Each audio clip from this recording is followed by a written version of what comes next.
guys. So just a lot of stuff, Sunday after watching the film, especially on the offense side of the ball, just very impressed with a lot of guys. Obviously, a couple guys got headlines, but to be quite honest, Zai and Julian probably played the best football that they've played. Julian really in his entire career here, and Zai to date by far the best. He's put together a couple good strings of plays in a row, and then obviously Reggie, going into that game, really his first full week and we even actually backed off him on Wednesday.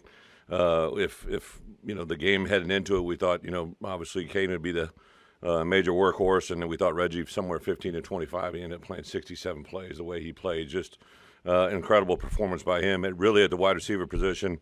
Isaiah, Casey, Pat. Pat was having a heck of a game until he got rolled over on the sideline over there. They kind of grabbed his ankle and rolled it a little bit. And Ashton came in, and Ashton was just awesome. Not only his blocks, but there's a play where he actually freed up Reggie on that crack toss. It was just the growth that young man's had has been absolutely awesome. And then the quarterback play for John was just awesome. Really, what we saw all week during practice was kind of what carried into the game.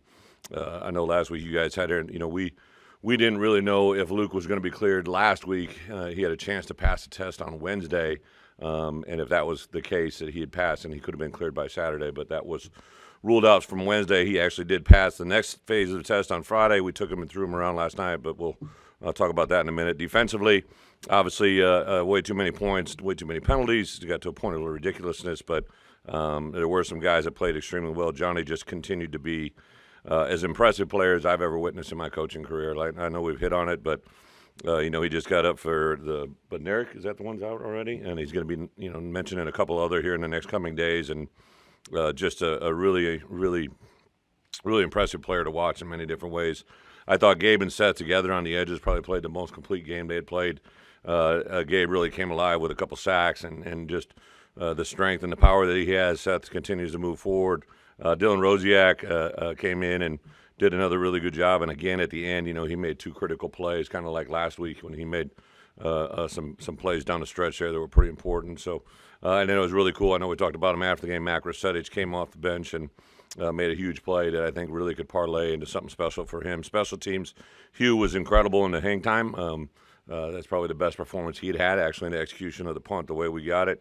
David Alano, after hitting one, he really found his groove back in, I would say, more in line to what we had at the beginning of the year when he was really stroking it well. And then Caleb obviously missed the PAT, but to connect on the field goal is just really special from a national award standpoint. Obviously I already mentioned Johnny, but for Isaiah to get on the Blitnikoff, I know you guys know you've probably been tired of me here and trying to labor him into that, but I give Bret Moore a lot of credit, the detail that Bret puts together to get these guys on these lists.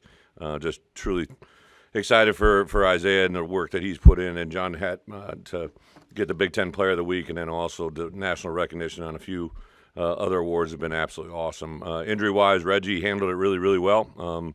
Like I said, we thought it was going to be limited. He came through for his teammates in a big way. Keith, I wouldn't say he's quite back to where he needs to be, but he definitely sucked it up and played and did as good as we could expect. And then I thought two guys that shined for us at times, probably played as well as we have seen him play. And Bryce Barnes got in and did another continued things. Caden, who's going to be to be determined, hasn't been fully functional yet. Obviously, we haven't practiced, but depending on how he handles the week, we'll determine his availability. And then, the guy that obviously everybody's going to talk about, Luke, he basically was in a position on Saturday that he could be no contact, didn't want to put him out there. You probably saw him out there throwing around. We don't normally go out on the grass on Sunday, but we took him out on the grass Sunday and threw him around with the wideouts and did some stuff he looked really, really good on. He can't get officially cleared until he goes through a couple protocol things this week, but as coaches, we'll kind of work through that during the course of the week and see where it goes. Zai rolled his ankle but went back out there and, again, played well. And then Pat Bryant didn't finish the game, but he was trying to get back in there. I don't know if we'll have him available for Tuesday, but the plan is to have him out there Wednesday and should be good to go by Saturday. So be nice to get some of these guys back out here and moving. Kind of excited. Iowa, obviously, we played Iowa since I've been here, but that was the week that Ryan got COVID the week before. I got it after him, and I missed this game the last time it was played. But to go back and more importantly, to play a Big Ten team that's at the top of the Big 1G West, right? And Kirk and I have known each other for a long time, worked for him, utmost respect, a lot of things that I believe in. I carried through the beginning phases of learning from him, so excited for that matchup and all that goes into it, excited for our guys. Obviously, there's a lot to be said about what's all on the line, but really just to play Iowa at Iowa, it's going to be their senior day. I think it'll be a tremendous opportunity for our guys to kind of continue to grow and see where we're at. So with that, I'll open up for questions. Well, how will you approach quarterbacks this week? Obviously, Luke not cleared, but even if he is cleared, how will you go about that? Quarterbacks, because of protocol, they have to be cleared for contact, but hopefully your quarterbacks don't have much contact, right? So, it's kind of unusual to get a quarterback. So he's got to go through some things Tuesday that will clear him for basically, if he has no issues on Tuesday, he would be cleared full go if we play the game on Wednesday, just the way it kind of all lays out. So I think we'll just kind of take it to that approach. We'll just, if I've never been a coach that has ever put a player in a position that they've lost by injury, right? So kind of went through that with my first year, but obviously John has played exceptionally well from the time he entered the game 2 weeks ago against Minnesota to the way he played last week. But I think our guys will know the plan very clear Tuesday, Wednesday, Thursday, and we'll make a decision as it gets closer. But the good news is we got two guys that we feel can play. And I'll say this, Donovan got a lot of work last week. We worked Cal into some things, so there's been some alternate plans that have been a benefit of this whole situation. Big Ten, you mentioned briefly, Big Ten West, a chance to still get in there with a lot of things. Do you talk about that with the guys at all? Or are you worried about it? I don't. Here's what I do know. In this world that we live in today, there's just so much availability for them to gather information. So on Sunday, we always take a kind of the look at the world of college football. I definitely showed them where we stand, with 5 other teams that are in the Big Ten West. I did make note of, we still had 2 teams that were listed above us, so we got to play Iowa and Northwestern, and obviously Wisconsin and Minnesota are behind us. And, the only team that's mathematically eliminated is really Purdue, right? So I think it's just one of those things. You make sure they understand it, but this really is. I've really had our guys focus the last 2 weeks on a daily approach. They've done a really good job, and we'll just kind of continue that momentum. But they are, I think, very aware of what could be out there, but they have to take advantage of this opportunity this week before it even matters. You coach there, Kirk. Can you shed some light on what just makes Iowa so consistent year in and year out on defense? Yeah, I think obviously the direction and the plan. Kirk was an assistant under Hayden, so Kirk tells a story. He actually lied to Hayden about his age when he got the job. They didn't do a lot of HR research, I guess, back then. I think he let Coach know that he was a little bit older than he really was. He always tells that story. I think it's kind of funny. And so he went there as a young coach, was around a lot of really good coaches, Dan McCarney, Bill Snyder, that staff, Barry Alvarez. It was an all-star staff that learned fundamental football. And then, I think as I've evolved in my career, I always go back to, I was with Hayden, obviously, I was with Kirk, I was with Bill Snyder, I was with Barry Alvarez, and every one of those guys had some Hayden things in them, right? And even Coach Alvarez, when he was around me, he would always laugh when he would see me do Hayden things, within the program. So I think the foundation starts it, and then they just do a really good job of evaluating. Not just Kirk, Phil Parker, he and I were young coaches. I was a linebacker coach, he was a DB coach. He hadn't been around Norm in a coordinator role. As I didn't know Norm at all. He knew Norm a little bit. So I learned the defense through Phil and Norm. So the foundation of what this defense is, I was there for the whole part of it, and that's a huge factor in their success. Obviously, Phil's done an incredible job defensively year in and year out. LeVar Woods, who's their special teams coordinator, is a guy that I think the world of, that I actually helped recruit him to the University of Iowa, and he played when I was a coach. He and I have stayed extremely close. He's really close with Charlie Bullen. LeVar's a very talented coach. And then Brian, ironically, I coached in high school camp when he was playing linebacker before he became an O-lineman. So I've known all those guys for a long time, and tremendous respect. They just do things the right way and play with great fundamentals and good discipline. What do you see as the cause for some of the secondary issues that you guys What I see as a cause? Yeah. Some basic core elements. There were matchup issues. I've said many times in here, right? Like I am a big believer in matchups, and I knew going into that game, a couple of their receivers are matchup issues because of their just pure size and where they're putting them. Some technique came into play there. This is a repeat staff, repeat crew. We had this crew at Purdue, which we had some problems with. So there were some things going into the game we made our guys aware of and had to understand it. and you know, people are human, right? Like there's going to be some things that come out. A year ago in the Purdue game, you know, there were some things that literally carried into this game, like crazy how it all relates. But you have a Big Ten crew and people move around. So there was probably 2 or 3 big factors, and bottom line is they executed and we didn't. You go from a shootout to possibly a grinded out type of football game. To be successful in the Big Ten, do you have to be able to win in a variety of different ways? Yes, without a doubt. But I also think playing Iowa is a very unique animal. I think, you know, you probably asked Barry that, but I've played these guys a lot. Phil's been a D coordinator ever since I've been in this league as a coordinator and a head coach. So I think to know the way they play, you can't get frustrated. You know, if you go look at their opponent's scoring points, take their offense out of it, right? Just about what teams score against them. It's very, very low compared to national averages. So you have to take advantage. Last year we kicked 3 field goals. Normally in that situation, I might have been a little bit more aggressive on 4th down, right? But I thought the way that game was playing out, we could you know, win with 3 field goals, and it's what played out, right? So I think you need to know your opponent, and your opponent this week at Iowa is you better take advantage of every scoring opportunity you get. On that note, how do you prepare your special teams in this kind of game where Iowa really thrives off that too? Well, you know, they're good, but we're good. We've been, you know, they got a punter that, not to make any light of it, right? He punts a lot, right? And he's really good. He is extremely strong leg. They got a good scheme. LeVar has kind of had a unique protection that Iowa has run that is a little bit of a different preparation than anybody else. And then obviously their return guy, number 3, is an incredible football player on defense, and then a really gifted return guy. He's averaging over 11 yards, I believe, on 21 returns. So he's a very dynamic player in the way he plays and the way he can make something out of nothing. That play at the end of Minnesota, whether it was called right, called not right, like that, just an incredible play. It literally have like, it looks like a movie, right? Like 9 guys are standing there and they all kind of fall down, right? Like that. That's very unique, just because, you know, of the skill set that he brings. It's probably been a while since you've been back to Iowa City. Obviously, you missed it. Yeah, I What was don't- that place mean to you? Yeah, I don't know. Yeah, it's been a long time. I don't think I've been back. I know I haven't been back since I've been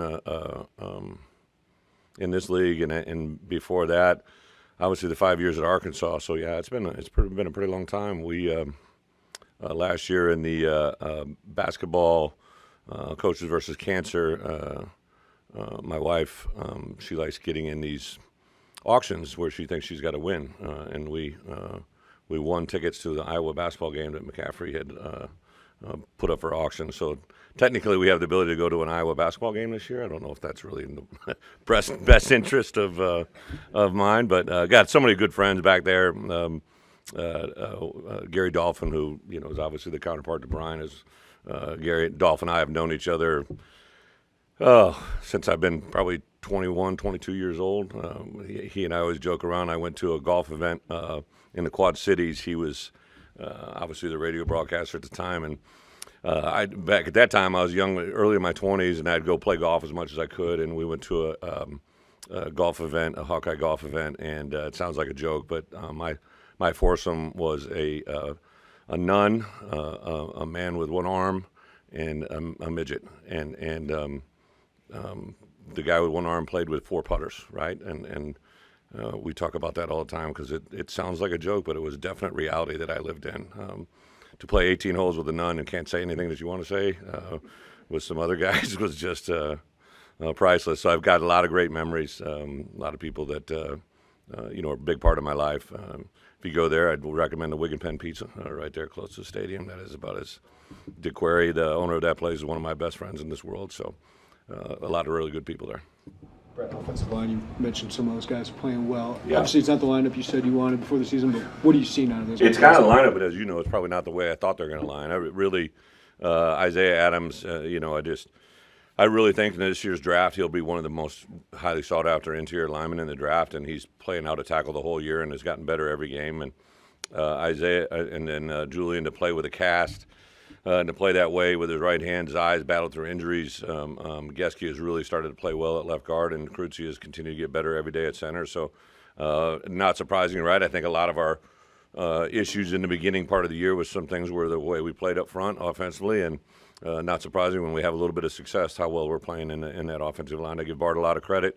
I knew that was a big game for him. Bob Bostad is the O-line coach in Indiana, who was my original O-line coach, who actually Bart played for. So there was a lot of things into it. But even like today, I just literally left football office and they're making up their game plan. And for us to be successful this week, we got to be able to run the ball, and we got to be able to play our kind of football. It's really going to be kind of what both teams do, right? But I think for us, there's definitely some things that we did a year ago that were good that hopefully can carry forward. That Iowa doesn't change all that much. Their players change, right?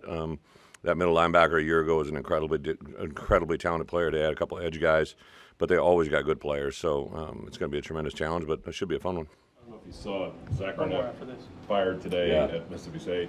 Just curious if you have any, just in January you were sharing a podium with him. Yeah. I'm just curious if you have any thoughts on, college football and coaching and everything else. Yeah, I hit Zach up before the year started. I just was around him. Now, him and Bart Miller are actually college teammates.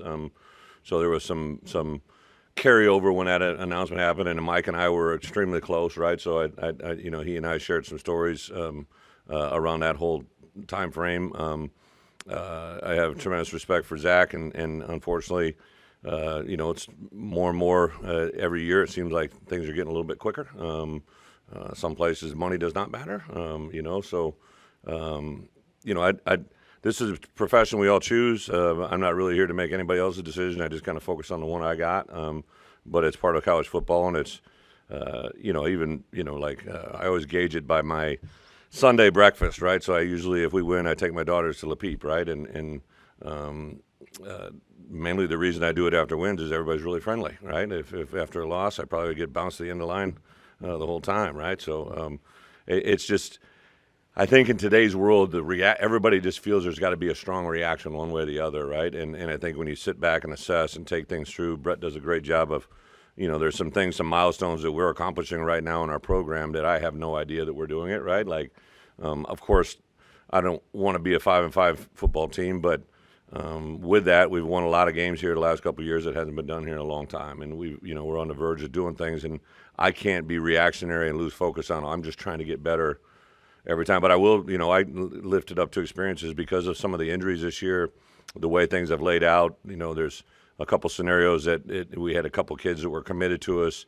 We fell off at the end and didn't get them in, and then because of the way they fell off, I couldn't get someone in of their caliber, and having a couple immediate impacts on positions we've needed this year, and it profoundly affects your team, right? So, like, this rule that allows us to kind of adjust our 85 scholarship, it's something I'm really glad I had the 3 years of NFL experience, because that's really how you got to manage a team right now.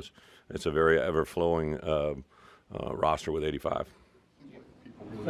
Seems like people really gravitate to John, your offense in particular. John Pettit? Yeah. What is it? What kind of skill, I guess, is it to have that where people? Yeah, John, as you guys have been around him, a huge personality, right? Like, the first time I met him was through phone, right? And then hadn't been on a visit. The thing I love about John, he's very strong personality, but not like some people will have that and you'll be like, what is this guy all about, right? Like, he's just very genuine, very real.